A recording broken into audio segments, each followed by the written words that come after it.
Hey everybody, welcome back to Tenza Motorsports. Today we're going to be installing and reviewing a Badland winch.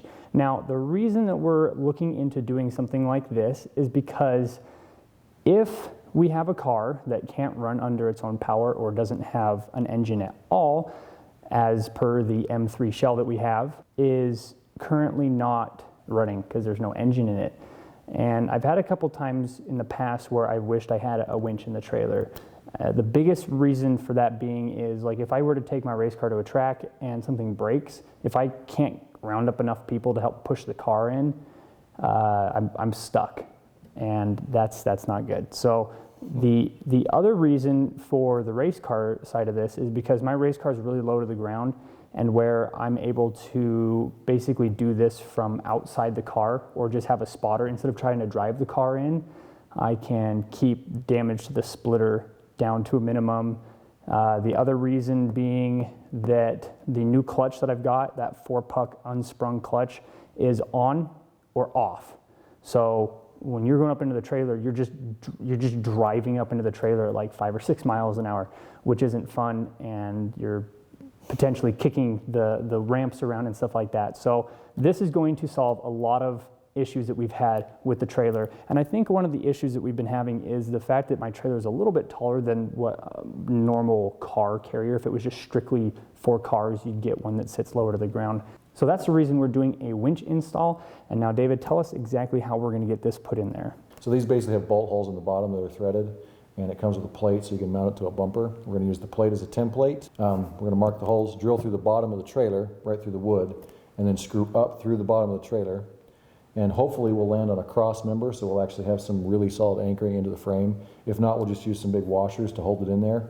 And the cool part about this is the way that we're mounting the winch, all the force put on the winch will be put right along the plane of the floor. And in engineering terms, what that means is it's only going to be subjected to pure shear on the bolts. We won't have any danger of the winch pulling out of the wooden floor because it's going to be pulling in shear. This is a 3,500 pound winch, so theoretically we could, lift about any car we're going to ever put in that trailer directly up with the winch. So being able to pull it in, it's never going to see anywhere near its rated capacity.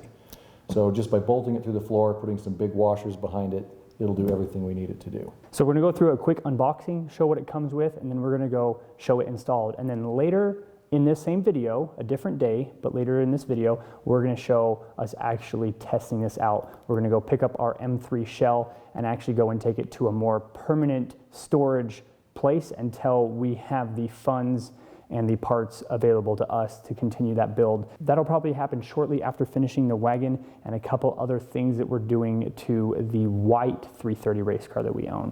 So let's get this open up and show everybody what's inside. So we have our instruction manual here. Plate that we will also use as the whole template because we don't need the bumper mounts. Here's what's in that smaller box that's in there. We have all of our wiring that we're going to need for this project.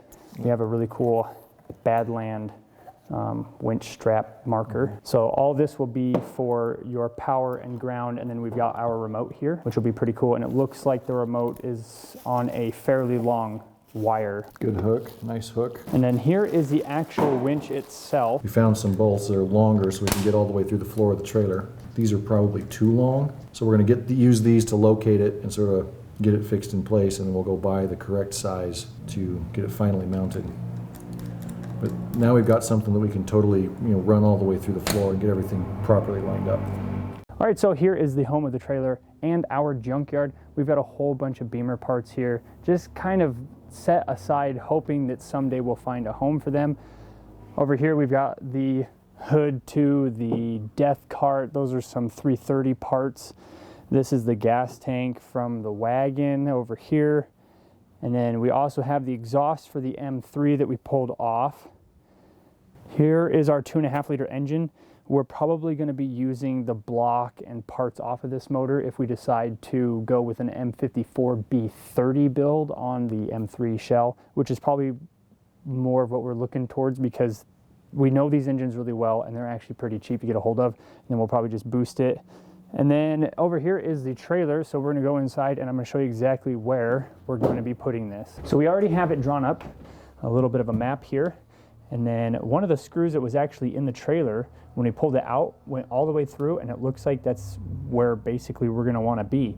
And we have this all the way up against here as far as we can so that we're saving as much space so we don't have this like in the middle of the floor. But this is where it's going to be.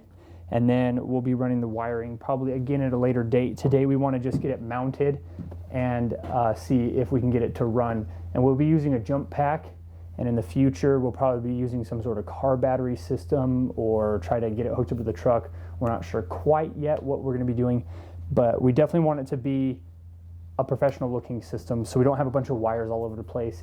It's going to look real nice and neat and tidy when we're all done.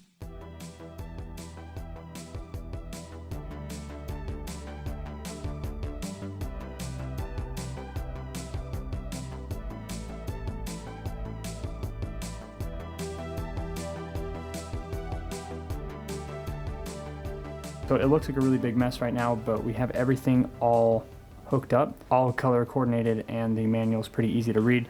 So we just have it on a jump pack. These two leads from the controller are not color coded on the tabs. You just have to look that on the instruction it says the blue line goes with the yellow and the black line goes with the blue. Turn it free spool, comes right out, back to engage, and then everything should be clicked up. And then if we grab the other remote and I go to out and back to in. So there we go. We still don't have the right size of screws. Like I said, we're gonna have to go and get those at a later date and get all this wiring cleaned up. We may or may not have this all looking pretty when we go to pick up the car, because that's a little bit time sensitive to try to go get that car. Once we do finally get this all cleaned up, we will go through and show where we ran all those wires and tried to make this look as professional as possible. We're thinking probably gonna have some sort of battery box sitting over in this area here, just trying not to take up very much space up here in the very front of the trailer.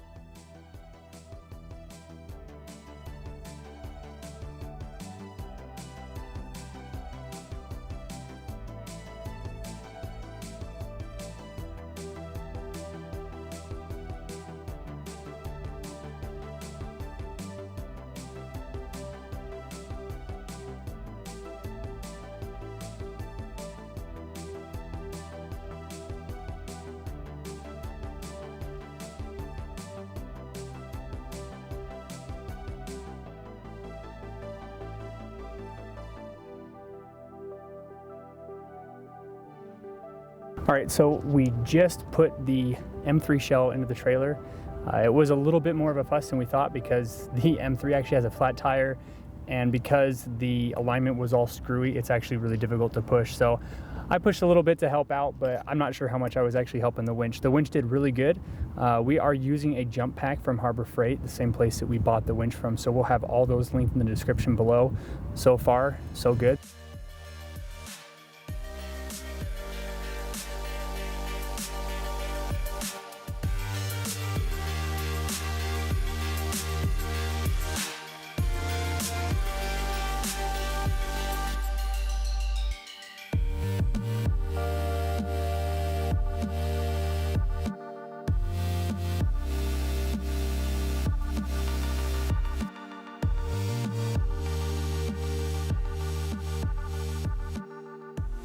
So all is well. The winch worked just as we were hoping it to. The jump pack worked as well. We were able to do a couple cars in a row. We moved the M3 shell up into the trailer and then moved it back out. Obviously, it doesn't take any energy from the jump pack to move it out of the trailer. We were able to just push it out. But last night, we also picked up the 330 race car. We're going to be doing some projects on that car coming up, so stay tuned if you're interested in that car.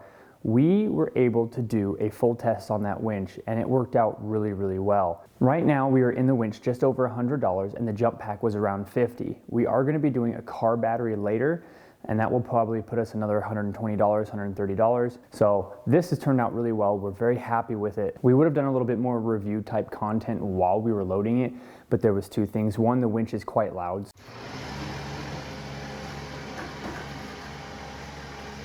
So to be talking to the camera and winching a car in at the same time is a little bit difficult with the audio, and we were pressed on time. So there's only two things about this winch that I would probably complain about, but it's not fair to the winch because the winch was a low budget winch.